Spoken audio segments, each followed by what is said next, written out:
Assalamualaikum warahmatullahi wabarakatuh.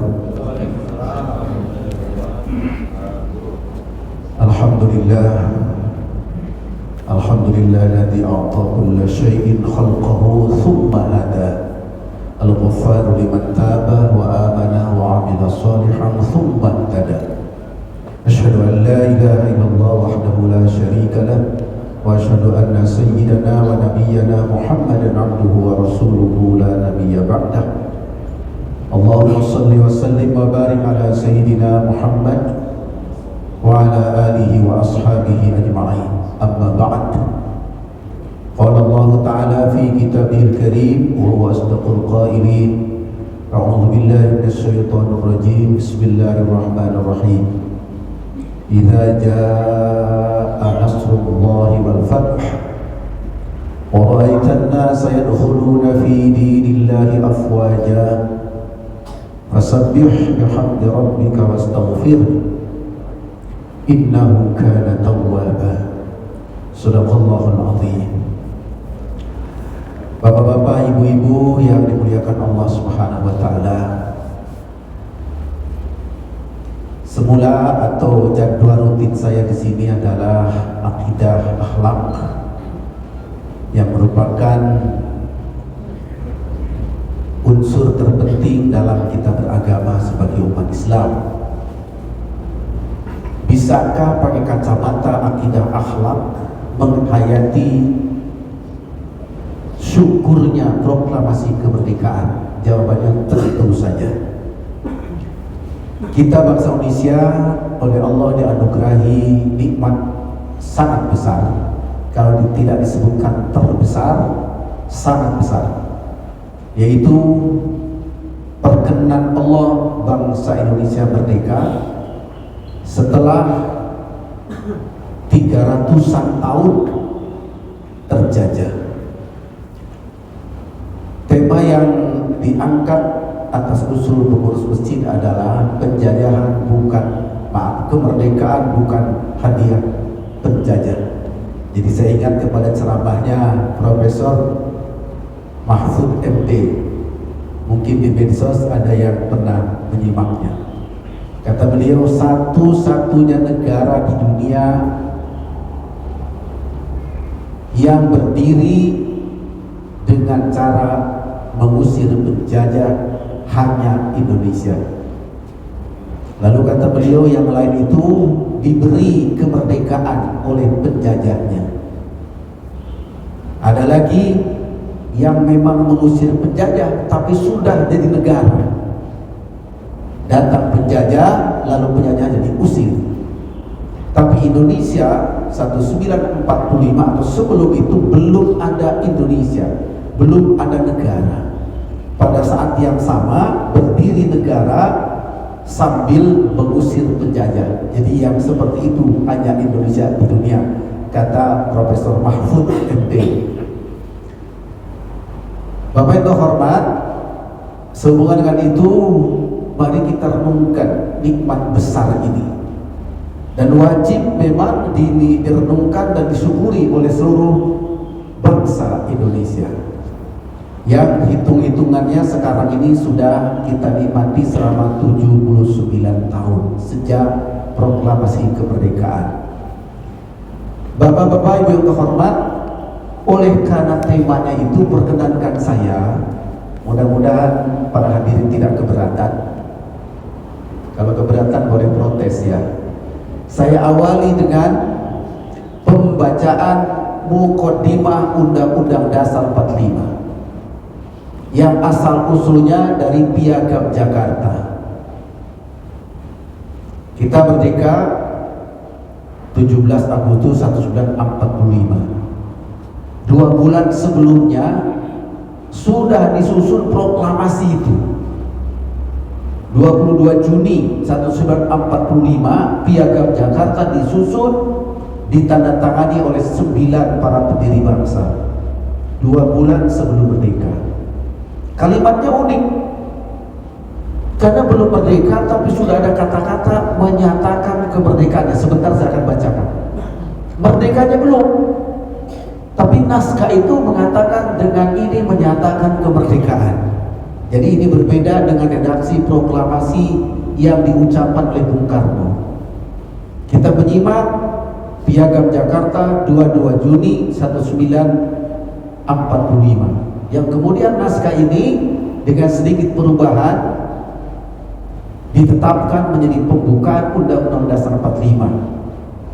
Dan pembukaan ini disepakati oleh seluruh bangsa Indonesia, tidak boleh dirubah sampai kapanpun kecuali Indonesianya berubah. Jadi kalau pembukaan ini dirubah berarti Indonesia sudah berubah. Batang tubuh ternyata sudah 4 kali di amandemen pembukaan Undang-Undang 45. Tapi pembukaan sepakat tidak boleh diubah barang satu kata pun. Oleh karena itu perkenankan saya ingin membacakan. Dari situlah akan kita mulai perenungan ini. Ya, Bismillah, nggak pakai Bismillah ya. Kalau di Undang-Undang sebelumnya nggak ada Bismillah, tapi kita sebagai umat Islam Bismillah dulu ya. Bismillahirrahmanirrahim. Undang-Undang Dasar Negara Republik Indonesia tahun 1945 pembukaan dalam kurung preambul. Koron asalnya mukaddimah, tapi supaya lebih mengindonesia barangkali diganti jadi pembukaan, lalu dalam kurung preambul. Bahwa sesungguhnya kemerdekaan itu ialah hak segala bangsa, dan oleh sebab itu maka penjajahan di atas dunia harus dihapuskan karena tidak sesuai dengan pri kemanusiaan dan pri keadilan. Jadi mohon maaf kalau Bapak lebih mahir dari saya, karena mungkin Bapak tiap bulan upacara ya. Saya orang swasta, jadi jarang upacara bendera. Alinea kedua, dan perjuangan pergerakan kemerdekaan Indonesia telah sampailah kepada saat yang berbahagia dengan selamat sentosa mengantarkan rakyat Indonesia ke depan pintu gerbang kemerdekaan negara Indonesia yang merdeka, bersatu, berdaulat, adil dan makmur. Alinea kedua.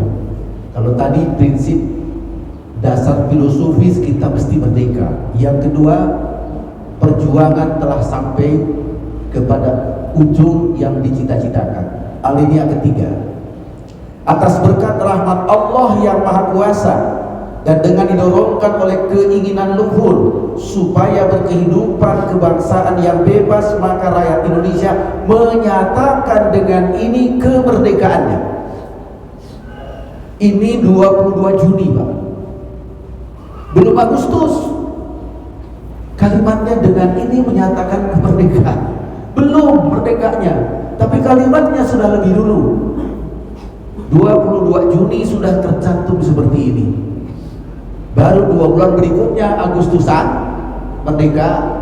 Yang menarik masih kata Pak Profesor Mahfud, sebetulnya Indonesia ini waktu itu sudah diberi janji oleh Jepang, oleh Nippon, bahwa 22 Agustus akan diberi hadiah kemerdekaan oleh Jepang.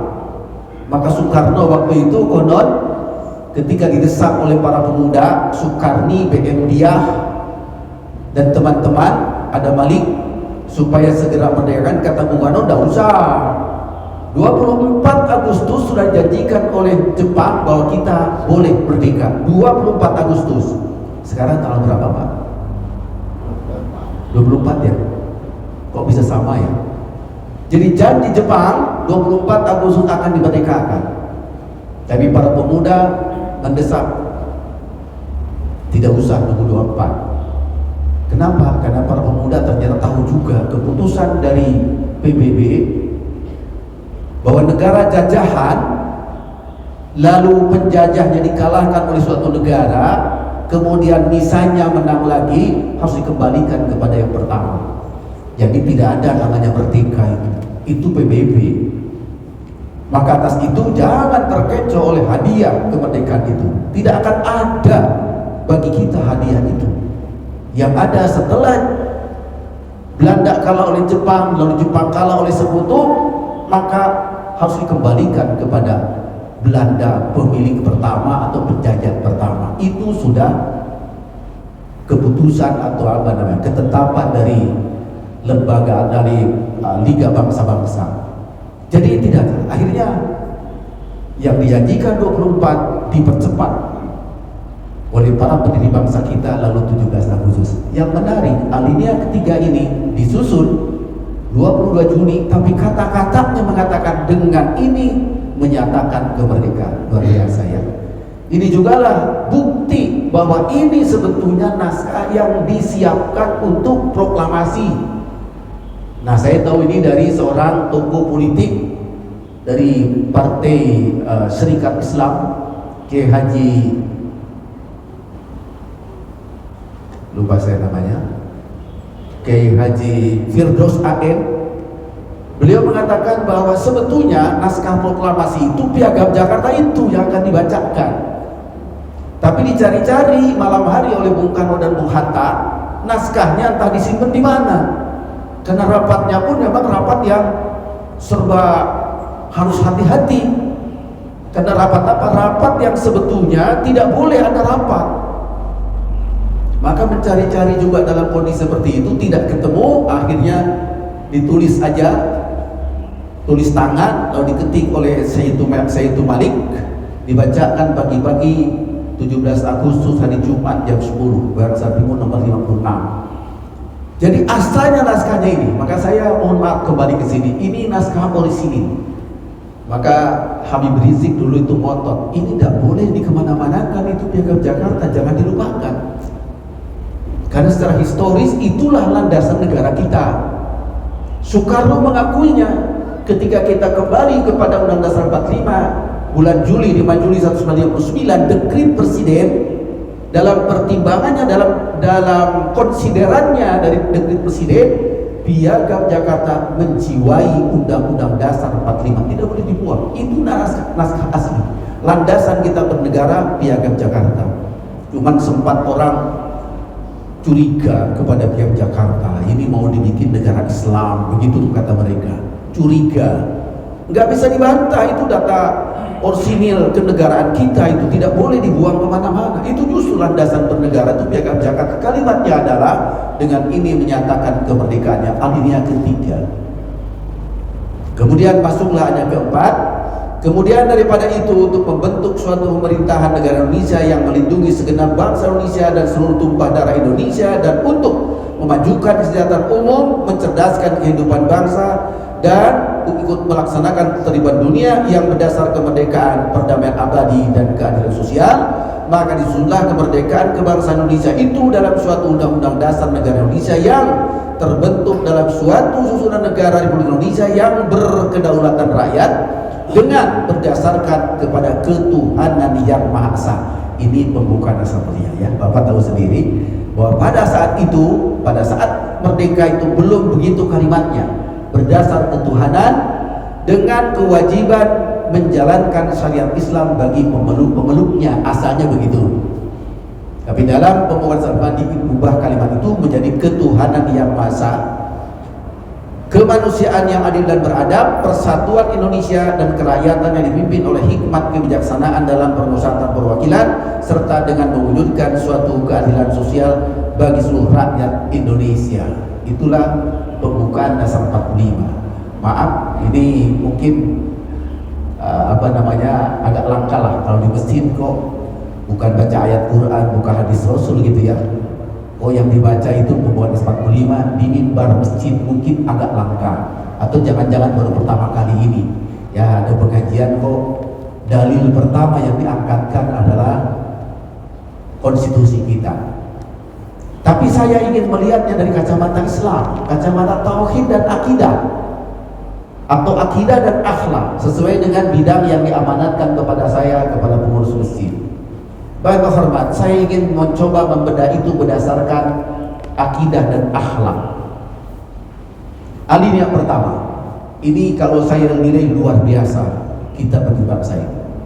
Apa itu? Dasar filosofis, semua harus merdeka, bukan cuma kita Indonesia.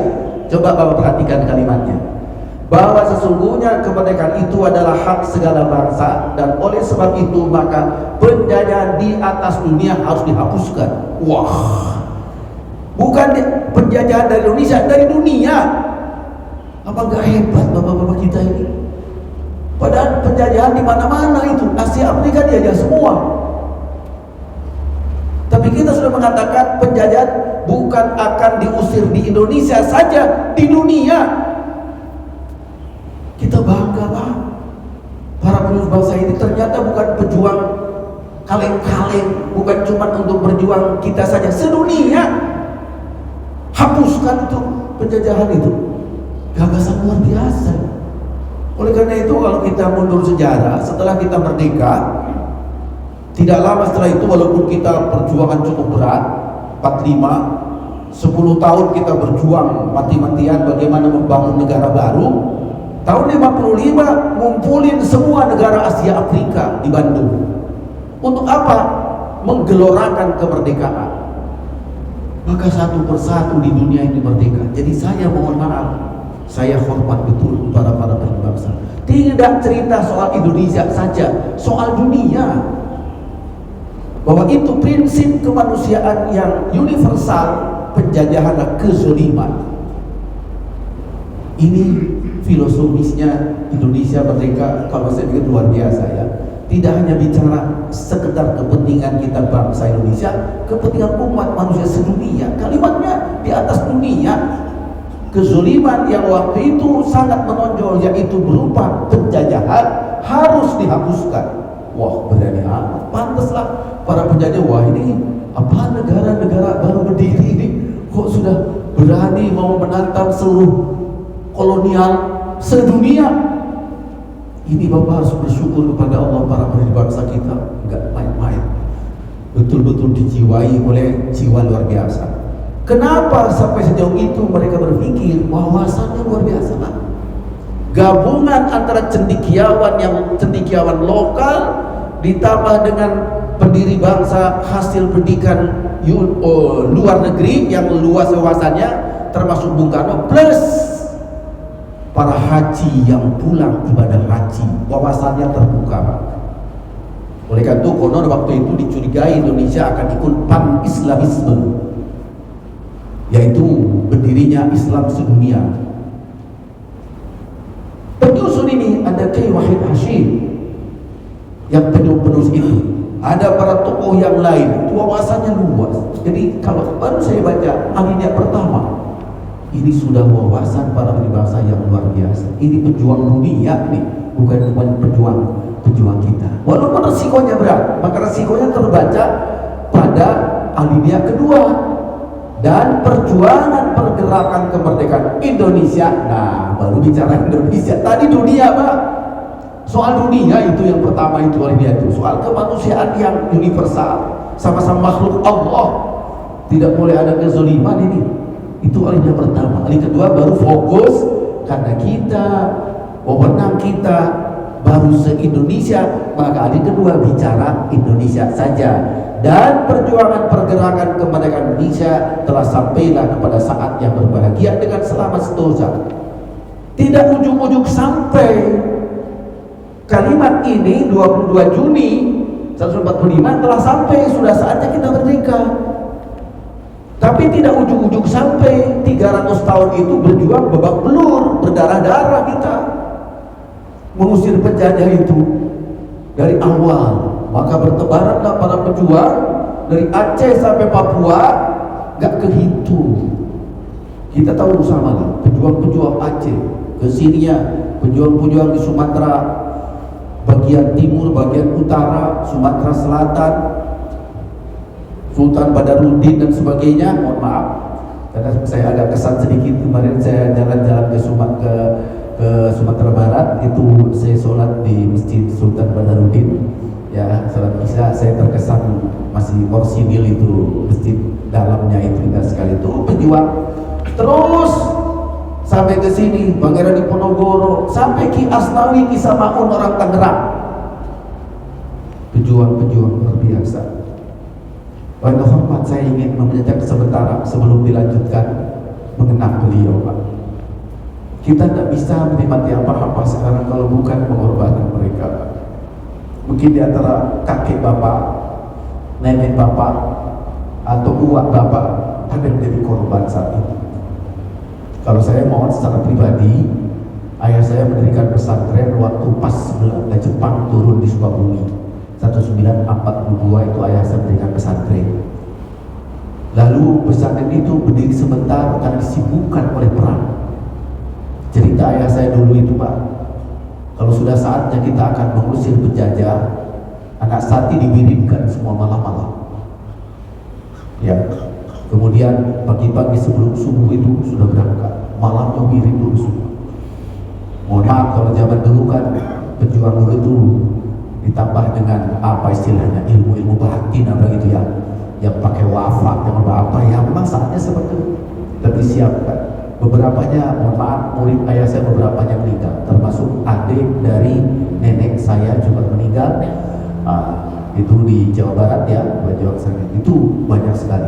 Banyak yang tidak tahu lagi sebetulnya masih meninggal apa hilang begitu saja. Itu proses perjuangan fisik, mulai merebut kemerdekaan dan mempertahankan kemerdekaan. Cukup banyak, Pak. Itu yang saya tahu persis ceritanya dari ibu saya gitu ya. Mungkin bapak-bapak lebih tahu lagi bagaimana para pahlawan kita. Mohon maaf, mohon izin kita kirimkan doa sebentar. Al-Fatihah saja. Kalau Yasin kepanjangan kan. Al-Fatihah saja untuk mereka, untuk menambah kemuliaan bagi mereka, karena kita menikmati nikmat hasil perjuangannya dari mereka. Mohon maaf, izinkan saya sebentar untuk membaca Al-Quran kita bersama-sama untuk para pahlawan kita yang telah berjuang ikhlas karena Allah, Pak. Tidak ada pamrih apa-apa, jauh dengan para orang yang mengatasnamakan pejuang zaman sekarang. Maaf, dulu itu pamrih. Saya cerita ibu saya yang mau perang itu, dulu perlengkapan sangat sederhana, mungkin aja punya golok, babu runcing, kan Bapak tahu. Jalan kaki nyengker, Pak. Ada yang pakai sepatu, dulu gak ada sepatu dibikin dari kelopak pohon pinang, diikatkan ke sini supaya tidak besok kaki, diikatkan di tali-tali jalan, dan tidak tidak memikirkan kepentingan apa, kecuali itu penjajah kafir itu harus pergi. Cuma itu yang terpikir dalam pikiran mereka ketika mengusir penjajah. Baik, hormat, mari kita sejenak merenungkan, memohon kepada Allah. Ya Allah, mereka yang telah berjuang merdeka bangsa ini dimuliakan oleh-Mu ya Allah. Di alam kuburnya masuk surga bersama para syuhada. Lalu mereka dimuliakan, diberi kenikmatan sebagaimana janji-Mu kepada para pejuang jihad fi sabilillah. Untuk ini ya Allah, kami bacakan ayat suci firman Allah Al-Fatihah, kalimat dari-Mu, dan pahala demi pahalanya semoga disampaikan kepada beliau, kepada mereka. Al-Fatihah. A'udzu billahi minasyaitonir rajim. Bismillahirrahmanirrahim. Alhamdulillahirabbil alamin arrahmanir rahim maliki yaumiddin. Iyyaka na'budu wa iyyaka nasta'in. Ihdinas siratal mustaqim. Siratal ladzina an'amta 'alaihim ghairil maghdubi 'alaihim waladdallin. Allahumma shalli 'ala sayyidina Muhammad wa 'ala alihi wa ashabihi ajma'in. Allahumma ala wa'usin misla thawabat maqlana min al-Qur'an al-mahdi fi hadal majlis hadiyatan wasilah wa rahmatan nazilah wa fasyarilah. Untuk seluruh para pahlawan pejuang kemerdekaan Indonesia, muslimin muslimah, mukminin mukminat, muliakanlah mereka di alam barzakhnya, masukkan mereka ke dalam surga-Mu, anugerahkan pahala terbaik bagi mereka. Amin ya Allah ya rabbal alamin. Qabbalallahu minna wa minkum. Bapak hormat, alinea kedua menunjukkan perjuangan panjang itu akhirnya Allah kabulkan Indonesia merdeka. Jadi saya terbayang ya, selama 300 tahun itu Pak, para pejuang yang meninggal dan sebagainya pasti meninggalkan anak yatim, meninggalkan janda. Apa yang ada dalam hati dan pikiran mereka anak yatim? Pasti niatnya, ya Allah, terima pengorbanan ayah saya meninggal, kabulkan keinginan kami untuk merdeka. Jadi pengorbanan para pejuang didorong oleh doa orang-orang yatim, doa janda-janda. Mereka itu ikut mendoakan, dan doa mereka itu mulia sekali. Lama Pak, ratusan tahun. Dikira selesai dengan datangnya Jepang, tidak juga. 3,5 tahun Jepang pun menjajah juga. Tapi Tapi akhirnya di penghujung atau di pertengahan tahun 45 itu Allah berkenan mengabulkan cita-cita itu. Maka dituangkan dalam alinea ketiga. Alinea pertama dasar filosofis, alinea kedua menggambarkan perjuangan berat sampai akhirnya sudah saatnya harus merdeka. Ketiga, pernyataan merdeka atas berkat rahmat Allah. Akidah ini Pak, akidah Pak.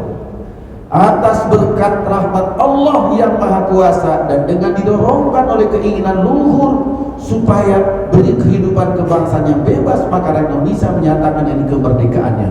Akidah Pak. Ini tidak bisa dibantah.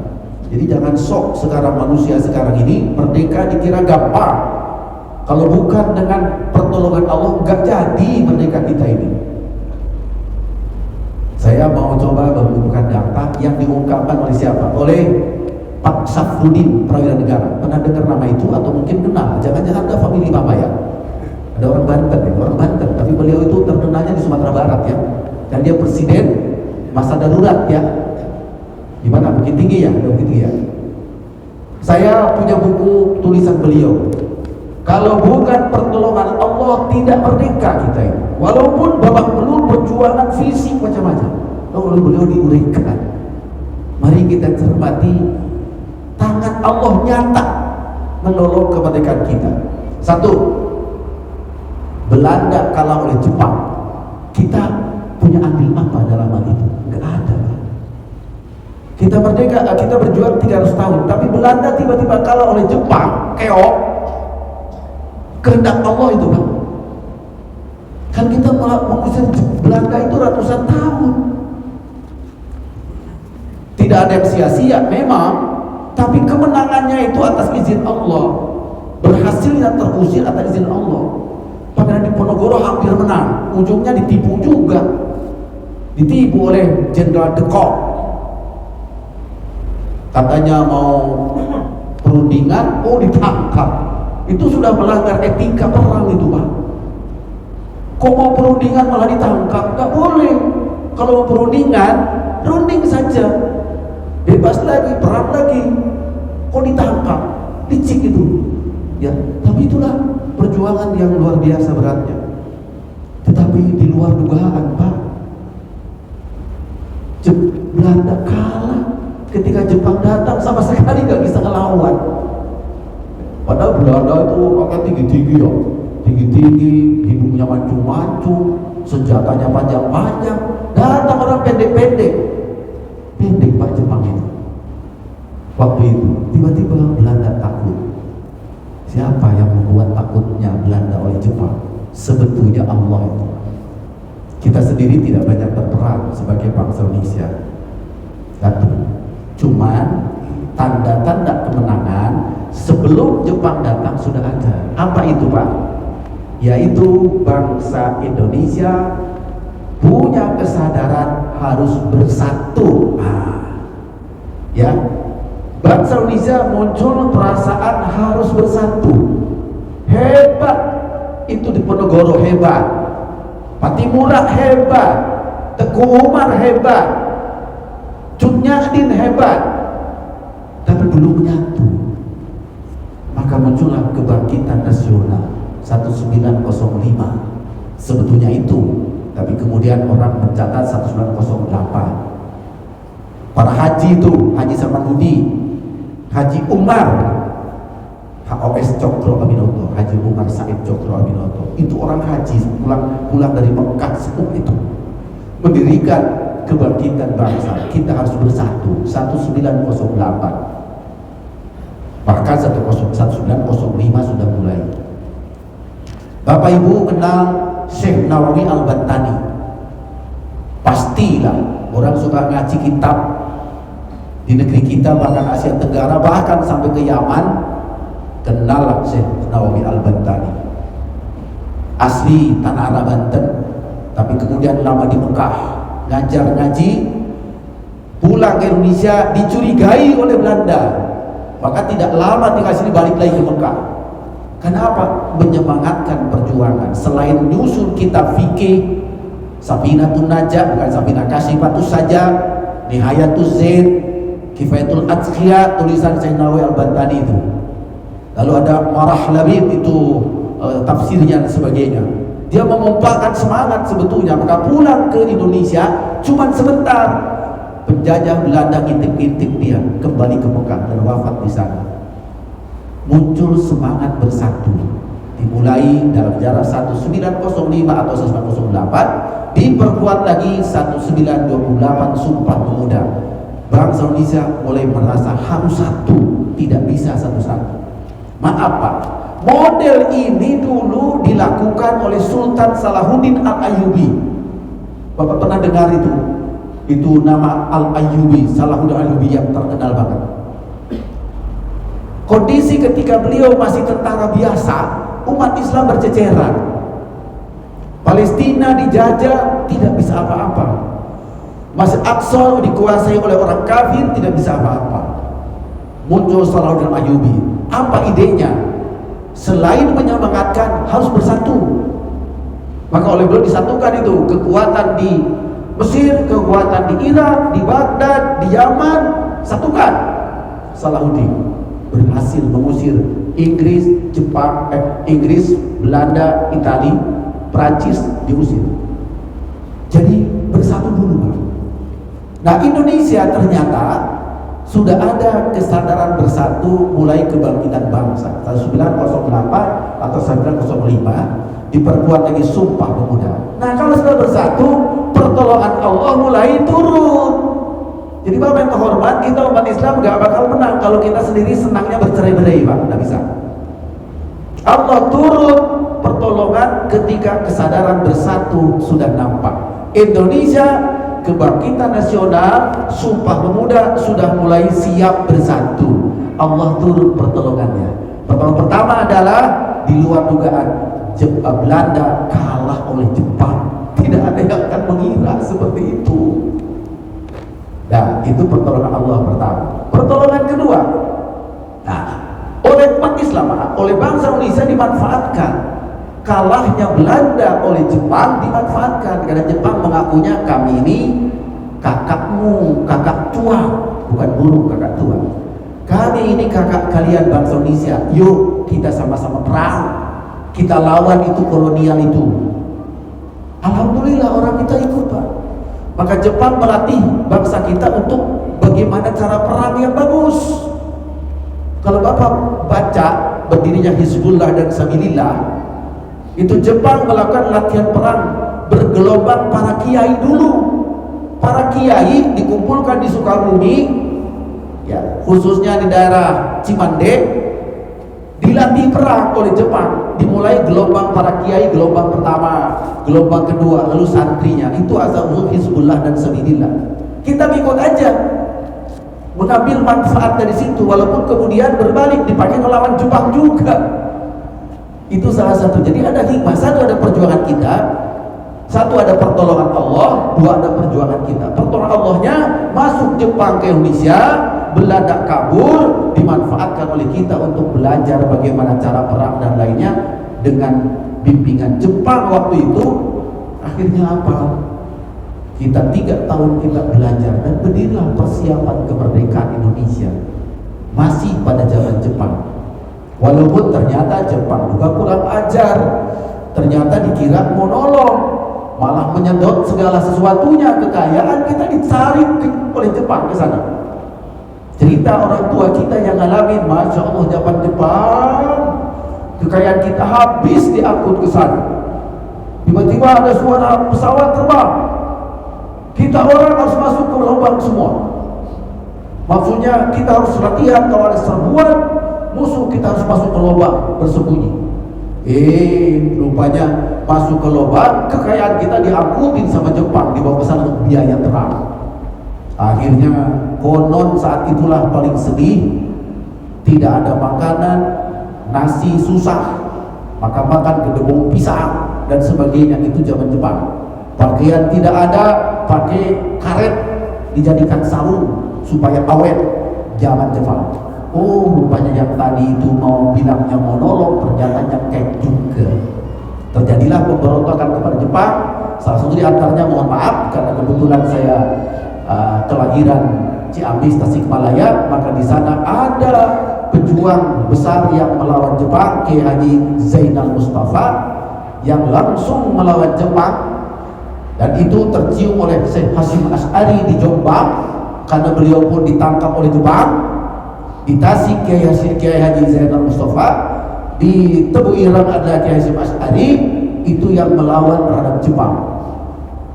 Karena tadinya niatnya bilangnya seperti baik-baik mau nolong, ternyata mencekik juga. Kalau di Tebu Ireng dan sebagainya, urusannya apa? Urusan menyedot kekayaan tebu, pabrik gula dan sebagainya oleh Jepang. Betul hormat. Jadi ternyata Jepang itu culas lagi. Nah, pertama, saya ulangi, pertolongan Allah, Belanda yang susah dikalahkan gampang keok oleh Jepang. Tapi kemudian Jepang juga Allah tolong lagi, Pak. Sebetulnya kita tidak banyak berperang. Jepang tidak lama, 14 Agustus ternyata dibombardir oleh sekutu. Maaf, peran kita apa? Tidak ada sebetulnya. Tapi tiba-tiba Jepang yang tadi gagah perkasa itu bertekuk lutut juga, tidak bisa apa-apa. Yang sedang menguasai Indonesia ternyata dibombardir di Hiroshima, Nagasaki 15 Agustus, 14 Agustus, kemudian mereka lumpuh, tidak punya kekuatan apa-apa. Jepang berusaha menutupi kekalahannya, tapi orang-orang kita, terima kasih kepada para pendiri bangsa, telinganya tajam. Para pemuda kita konon yang pertama tahu Jepang kalah oleh sekutu adalah Insinyur Haji Juanda. Itu yang orang pertama tahu di Indonesia. Maka kasih tahu oleh beliau kepada Bung Karno dan sebagainya, pokoknya Jepang sudah kalah. Itu dulu berita susah, Pak. Emang sekarang Bapak tinggal bisa pakai gadget aja udah tahu kejadian di mana. Tidak bisa dulu, Pak. Entah dengan cara apa beliau tahu berita, mungkin radio yang sembunyi-sembunyi bahwa Jepang telah. Maka tahulah orang Indonesia, Jepang sudah dibombardir. Tetapi peraturan yang saya katakan, Liga Bangsa-Bangsa mengatakan kalau negeri seperti contohnya Indonesia dikuasai oleh Jepang, tapi Jepangnya sudah takluk, status quo, tidak boleh ada kegiatan apa-apa di sini. Rapat tidak boleh. Itulah yang terjadi detik-detik kita proklamasi. Jepang sudah kalah, ya. Berarti Indonesia penjajahnya tidak punya kekuatan apa-apa. Tapi orang Indonesia rapat tidak boleh. Ketika diculik Rengas Dengklok oleh para pemuda Soekarno-Hatta, itu diam-diam supaya mereka, tapi Soekarno-Hatta tetap tidak mau sampai kembali ke Jakarta. Ternyata Bapak, pertolongan Allah yang kedua, yang ketiga ya. Satu, saya ulangi, satu, Belanda kalah oleh Jepang, pertolongan Allah. Kedua, Jepang dibombardir, pertolongan Allah. Ketiga, ketika Indonesia status quo, tidak boleh ada rapat apa-apa. Walaupun sudah ada BPUPKI saat itu, tidak boleh ada rapat. Itu peraturan internasional dari PBB. Status quo Indonesia. Ternyata, Pak, yang nawarin tempat rapat orang Jepang, Laksamana Maeda. Kata Laksamana Maeda, kalau mau rapat di rumah aku. Siapa yang menggerakkan hati Laksamana Maeda itu? Kondisi tidak boleh ada rapat, malah yang nawarin itu Jepang sendiri, dan bukan Jepang biasa, Laksamana. Akhirnya Soekarno-Hatta berunding dengan para pendiri bangsa itu menyiapkan kemerdekaan. Nah, baik hormat, kata Pak Saprudin, itu tangan Allah, pertolongan Allah.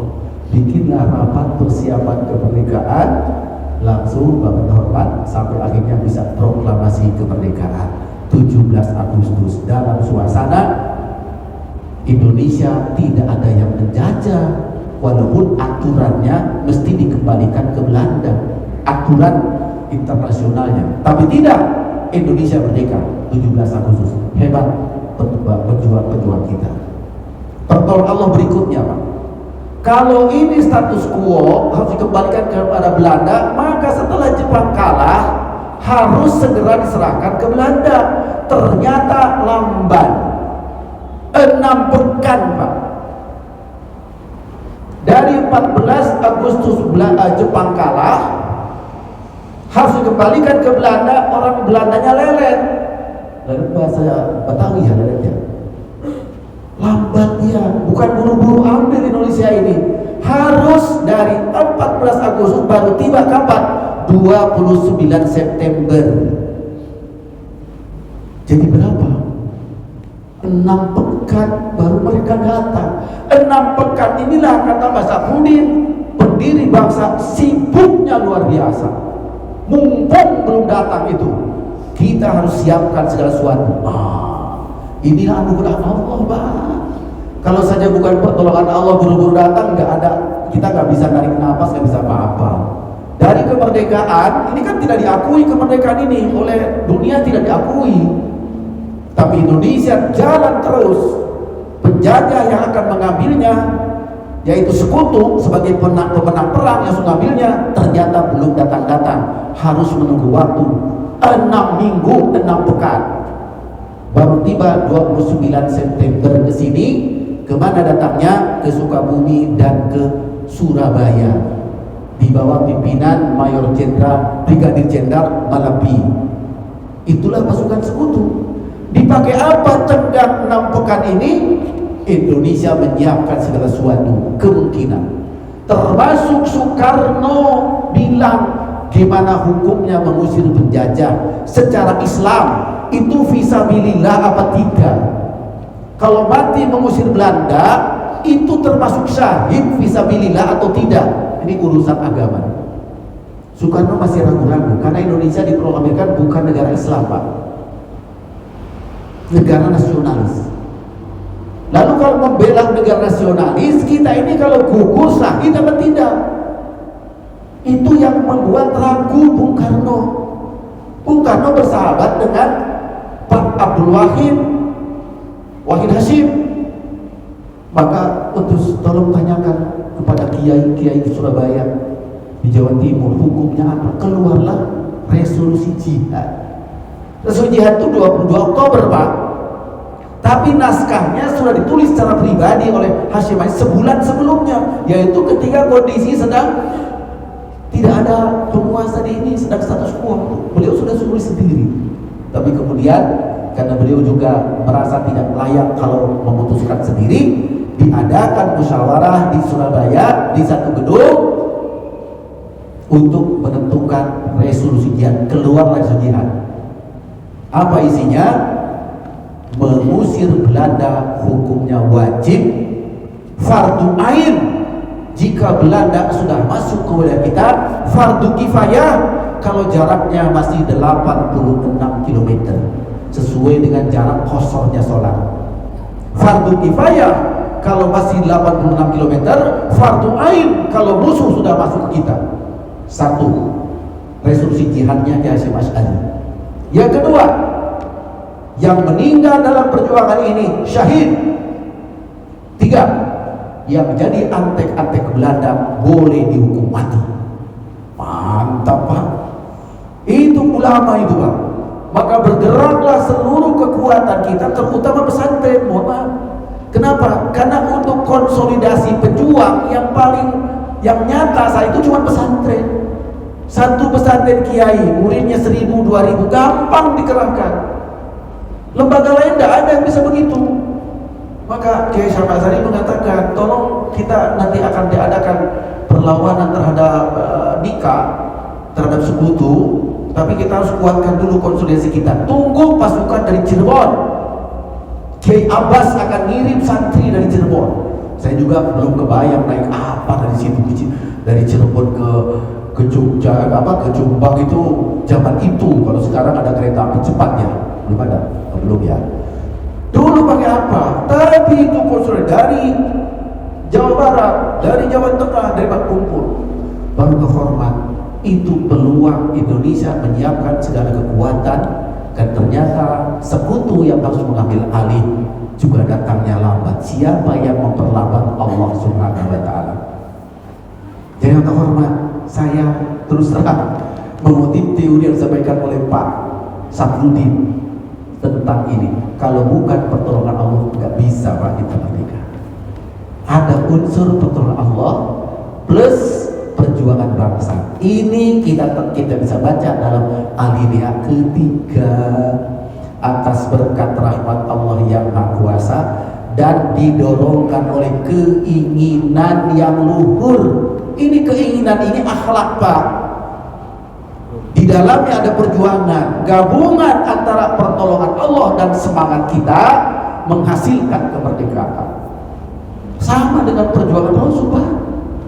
Perjuangan Rasul itu berasanya apa? Satu, mukjizat dari Allah. Kedua, kecerdasan dan kekuatan semangat kanjeng Nabi. Kalau kita peringati hijrah kan ketemu, Pak. Ada mukjizat di situ, tapi juga ada perjuangan. Gabungan keduanya itulah yang buat sukses. Maka Indonesia merdeka seperti itu, sekarang mengisi kemerdekaan wajib begitu juga, Pak.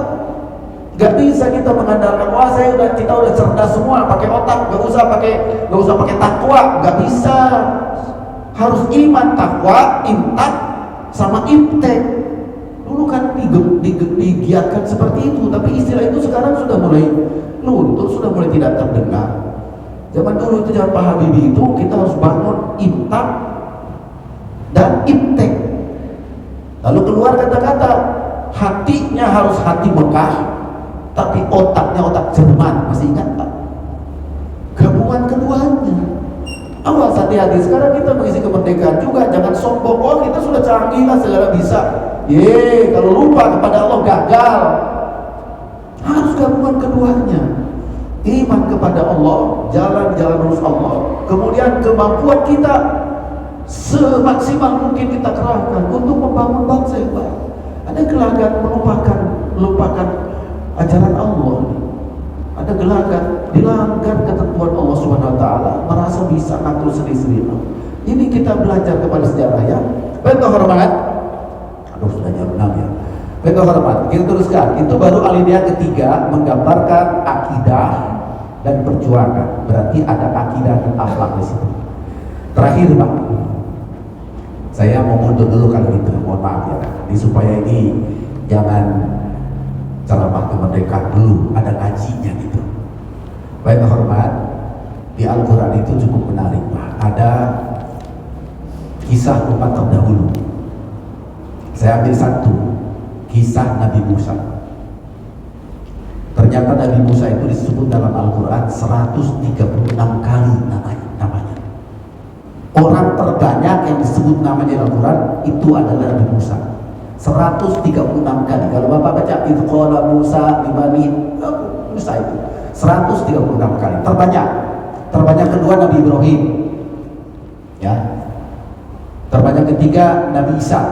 Terbanyak keempat Nabi Nuh. Itu Nabi Ulul Azmi. Terbanyak pertama Nabi Musa alaihissalam. Nah, saya ingin kembali ke Nabi Musa dulu. Pada saat Nabi Muhammad hijrah ke Madinah, tiba di Madinah, ketemu orang Yahudi sedang pada puasa Asyura. Maka Rasul bertanya, kalian ngapain nih, puasa apa? Orang Yahudi bilang, hadza yaumun shalih, ini hari bagus. Anjallahu fihi Musa wa Bani Israil. Hari ini hari diselamatkannya Nabi Musa dan Bani Israil. Fasomahu, maka Musa pun saum, kami saum. Apa katakan Rasul? Ana ahaqqu bi Musa minkum. Saya lebih berhak terhadap Musa dibanding kalian. Nah, ini kalimat bagi saya menarik banget ini. Apa maksud Rasulullah, saya lebih berhak terhadap Musa daripada kalian wahai orang Yahudi? Pertama, orang Yahudi itu ngaku umat Nabi Musa tapi banyak melanggar hukumnya. Pembangkangannya banyak. Tapi Nabi Muhammad bukan orang Yahudi, bukan Bani Israel, membawa misi sama dari Allah Subhanahu wa taala sebagai nabi dan rasul. Maka Rasul mengatakan ana ahaqqu bi Musa minkum. Itu hadis. Maaf, saya mau tambah Taurat nih, kitab Taurat. Mudah-mudahan Tauratnya benar nih. Saya baca dalam perjanjian lama berbahasa Arab. Nabi Musa berkata begini. Qad ahsanu fi ma takallamu uqimu lahum nabiyyan min wasti ikhwanihim mithla waj'al kalami fi fami fayukallimuhum bikulli ma usihi. Nabi Musa mengatakan, Tuhan berfirman kepadaku, sungguh aku akan mengutus seorang nabi dari saudara-saudara mereka itu yang seperti engkau Musa. Lalu aku letakkan firmanku pada lisannya. Siapa nabi itu? Jadi kata orang Kristen, ini Nabi Isa. Oh enggak, Nabi Isa enggak sama dengan Nabi Musa. Nabi Muhammad SAW. Apa kesamaannya? Sama-sama memimpin keduniaan dan keagamaan. Sama-sama mimpin hijrah. Nabi Muhammad hijrah Mekah ke Madinah. Nabi Musa memimpin eksodus dari Mesir. Dan banyak lagi kesamaannya. Nah, kemudian saya ingin mengatakan kesamaan dakwahnya. Nah, dakwah apa Pak? Nabi Musa perintah pertamanya, izhab ila fir'auna innahu tagha. Musa, bahkan nanti setelah bergabungnya Nabi Harun, kalimatnya diubah jadi izhaba, kalian berdua datang kepada Fir'aun. Dia adalah tagha, manusia yang tidak kenal hukum, melanggar konstitusi, melanggar hukum, melanggar batas-batas kepantasan. Dialah Fir'aun, mengaku diri Tuhan. Semua aturan dilabrak. Lalu dia maunya sendiri saja, membangun bangunan macam-macam, tapi menindas yang lain. Datang kaum Musa, Fir'aun itu tagha. Itu dakwah Nabi Musa. Apa namanya? Menghilangkan kezaliman. Sama dengan alinea pertama pembukaan dasar beriman. Apa itu? Penjajahan di dunia, hapuskan. Penjajahan itu adalah kezaliman, hapuskan. Nabi Musa hapuskan kezaliman Fir'aun dan berhasil. Fir'aun jadi tenggelamkan. Setelah itu baru apa? Membangun masyarakatnya. Nabi Musa mendidik masyarakatnya. Lalu di bawah hijrah eksodus, walaupun banyak tantangan, kita ringkaskan tantangan, gak usah disinggung lah. Jadi menghancurkan kezaliman, mendidik masyarakat, itu Nabi Musa. Nabi Muhammad memang sama, cuman prioritas pertamanya pendidikan dulu. Ayat pertamanya Iqra. Apa namanya? Melawan kebodohan dulu Pak. Karena zaman Rasulullah itu jahiliyah ammah. Iqra dulu, suruh baca dulu, suruh cerdas dulu, suruh ngerti dulu, suruh paham dulu mana baik buruk. Setelah itu penguasa demi penguasa berguguran. Abu Jahal gugur, Abu Lahab gugur, bahkan nanti Persia dan Romawi gugur oleh kekuasaan Nabi Muhammad atau dengan kemunculan Nabi Muhammad SAW. Tapi saya ingin sebut kesamaan dari dua itu. Sama-sama, satu, menghilangkan kezaliman, dan kedua, memberantas kebodohan. Dua, ada di Nabi Muhammad, ada di Nabi Musa AS. Ternyata di pembukaan dasar pertanyaan ketemu lagi Pak. Yang disebut melawan kejahatan ada alinea kedua yang tadi saya katakan, penjajahan di atas dunia harus dihapuskan. Lalu mencerdaskannya ada di alinea keempat, mencerdaskan kehidupan bangsa. Jadi misi Nabi Musa, misi Nabi Muhammad ada di Indonesia, tertuang dalam pembukaan dasar 45. Tinggal saya bertanya, sejauh mana ini bisa dilaksanakan dengan baik? Masih adakah negeri kita kezaliman? Sudah cerdaskah bangsa kita? Atau kita taklid semua, taklid buta semua, ikut aja ke sana kemari? Para pemimpinnya tidak mencerdaskan, bahkan mungkin membodohi.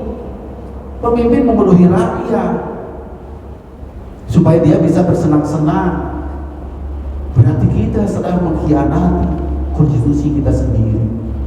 Saya kaitkan, ternyata konstitusi kita ini sudah menyerap apa yang diajarkan oleh agama kita. Secara khusus yang saya singgung sekarang adalah bagaimana dakwah Nabi Musa, dakwah Nabi Muhammad itu adalah kebutuhan pokok umat manusia, yaitu menghilangkan kezaliman dan membangun kecerdasan. Dan sudah ada di pembangunan 45 ini, kita tinggal merealisasikannya.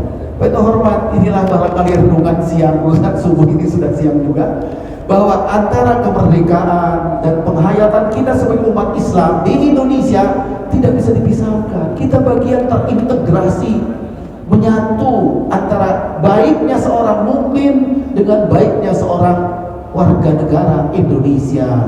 Sebaliknya, jangan coba-coba mau cinta Indonesia kalau tidak menghayati hakikat ini semua. Hakikat bertuhan, hakikat berjuang, hakikat apa yang diperjuangkan dengan berdirinya negara ini. Bapak yang terhormat, Republik Indonesia sudah 79 tahun, tolong evaluasi itu. Sudah apa yang diperoleh dengan kemerdekaan kita ini? Harusnya 79 sudah tua ya, sudah cukup umur, harus sudah berhasil cita-cita bangsa kita. Itulah tugas bapak-bapak, ibu-ibu yang sudah panjang pengalaman untuk mengevaluasi. Oleh karena itu saya kemarin berseloroh di beberapa kesempatan ini. 17 Agustus kita, kalau boleh saya punya usul, anak kecil ikut 17 Agustus biar mereka senang, bolehlah. Balap karung boleh, kemudian sepeda hias boleh lah, supaya anak senang, cukup.